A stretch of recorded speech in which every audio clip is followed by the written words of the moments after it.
Mas vamos voltar só ao Herói de Mil Faces. Então, o Herói de Mil Faces é esse livro mais preparado, é o primeiro livro que ele lança sozinho, né? Ele tinha lançado um com outro autor, esse é o primeiro que ele lança sozinho, o Herói de Mil Faces. E é um livro que ele faz essa leitura do mito, ou ele pretende, de alguma forma, mostrar como ler um mito. E uma ideia muito importante que a gente viu na aula passada é essa ideia de que o herói, da jornada do herói, que aparece nessa ideia do monomito sempre, quer dizer, a ideia do monomito é a ideia de um herói que passa pelos mesmos estágios, de alguma maneira, independente da cultura que ele está, que você encontra esse mito do herói.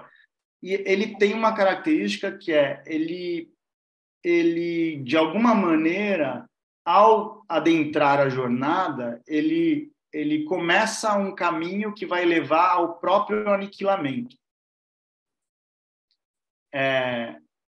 Por quê? Essa é uma ideia importante que eu queria lembrar com vocês. Vocês lembram? Ficou claro na aula passada por que o herói acaba autoimolado? Por que ele morre? Por que ele tem que morrer de alguma maneira? Essa ideia é uma ideia importante porque, de alguma maneira, o herói ele tem uma tendência, o herói sendo a consciência, pensando de uma forma psicológica, como se a gente pensasse no herói como a luz da consciência, aquela realidade que a gente conhece. E, especificamente para o Ocidente, isso quer dizer que a nossa consciência tende a se adaptar e ficar enrijecida na relação com a vida. Dependendo da cultura onde você estiver, por exemplo, se você está no Oriente ou se está numa cultura mais antiga, isso não vai ser um grande problema. Mas, a não ser nos momentos que você tem que transformar, por exemplo, a consciência de uma consciência mais infantil para uma consciência mais adulta, aí sim, é um problema. Mas estando no Ocidente, isso piora um pouco. E a gente vai entender melhor por que isso hoje. Mas a gente primeiro vai lembrar dessa informação.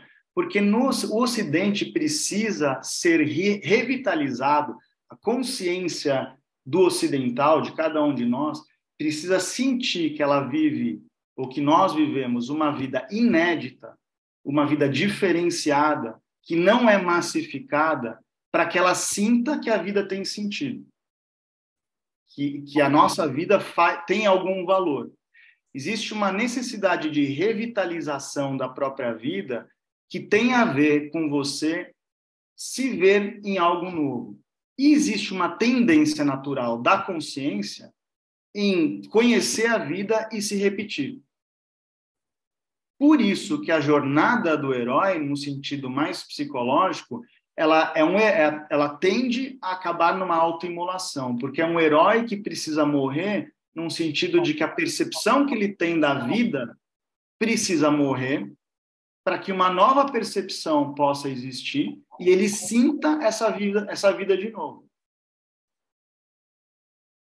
Esse era um ponto muito importante, é por isso que ele bate nessa tecla, apesar do livro O Herói de Mil Faces não tratar somente da questão ocidental. Ele fala, por exemplo, através dos mitos do Oriente, e principalmente quando ele compara com os mitos budistas, por exemplo, ele fala dessa questão da morte de uma consciência para uma vida mais ampla, no sentido oriental, que tem a ver não com uma morte da vida como você conhece, mas uma morte da vida para uma transcendência. O Oriente sempre aponta para o além da vida.